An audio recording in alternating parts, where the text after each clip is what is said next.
The kind of diabetes that strikes children is on the rise. It affects more than 500,000 American kids. Here in this area, 300 of them go in the summer to a place called Camp Nyda in upstate New York. The name comes from the initials of the sponsor, the New York Diabetes Association. The aim there at camp is to help diabetic children control that will be with them for the rest of their lives. A process that takes a special kind of courage on that place. Thank you, Jack. In diabetic children, the pancreas has lost its ability to produce insulin. That's the hormone that enables the body to absorb sugar from the blood and then convert it into energy. So insulin must be injected at least once a day, and learning to do it yourself is one of the first hurdles a diabetic child must face, and it's one of the first things you learn at Camp Nyda. Janet Wesley of Middletown was 6 years old last March 24th. Okay. 1, 2, 3. Push hard. Push, push, push, push, push. Harder. Push. Can you pinch it up? Oh, okay, I'll pinch it up. All right.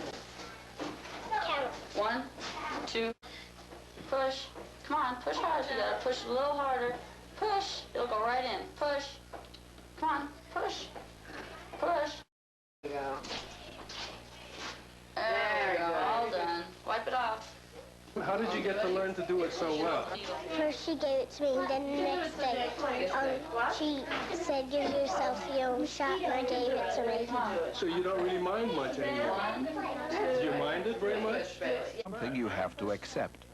Before science learned to extract it from animal pancreas back in the early 1920s, a child who at Camp Nyda morning for their own pre-measured, custom-prepared shot. Yvonne? Okay. 3 of regular and 26 of lengthy. Left leg day, ladies. Insulin therapy has been improved and refined, and along with proper diet and exercise, it allows these youngsters to lead a reasonably normal life, even if the needle takes some getting used to. When you first become one, it's a little scary.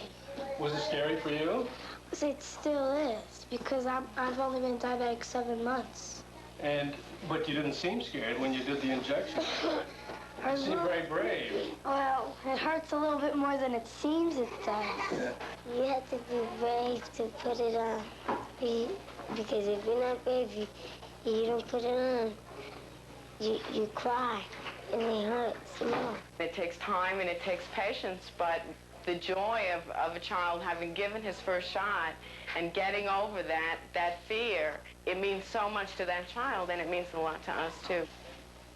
Insulin, literally a lifesaver, but also a two-faced friend. Too much of it, or an imbalance between insulin, food, and activity, can lower blood sugar too much, make you shocky in the camp vernacular, giddy, pale, sweaty, shaky, and it can be very dangerous. To counter insulin shock, you eat or drink something sweet right away, candy perhaps. To help prevent shock, you have to eat right and regularly. Between-meal snacks are important for keeping blood sugar above shock level, and at Camp Nyda there are 3 of them, morning, afternoon, and bedtime. Children who don't have snacks will have many, many insulin shocks, particularly when they're physically active, the way they are in camp. We try to teach the children how to recognize the shocks, because if they can recognize the earliest symptoms, they can abort any further symptoms by having something sweet immediately. Diet for diabetic children isn't as restricted as you might think. Refined sugar is out, except to counter shock. But fresh fruit is permitted. Bread, rice, pasta, and of course, vegetables are not only allowed, but important along with proteins like meat and milk. The main thing, again, is balance. Regular urine testing is important to keep tabs on how you're doing. If blood sugar is high, it spills out into the urine, a warning signal, or a guide in adjusting insulin and food intake. Oh, dear.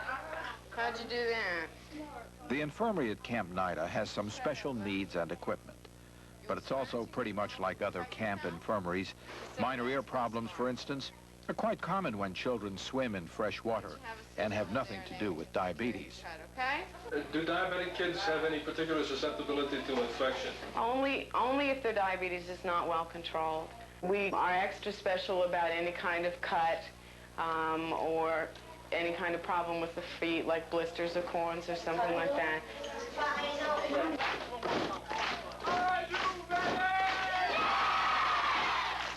The energy shortage has not apparently reached Camp Nyda.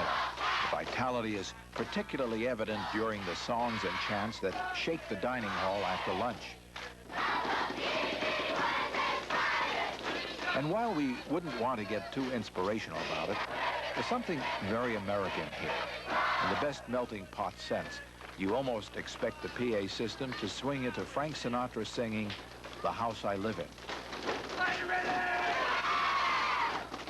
Rich kids, poor kids. The economic mix is as diverse as the ethnic assortment, but class differences, too, are muted. It costs $560 to send a youngster here. But if a family can't afford that, the camp and the New York Diabetes Association pick up the difference. If necessary, the entire amount.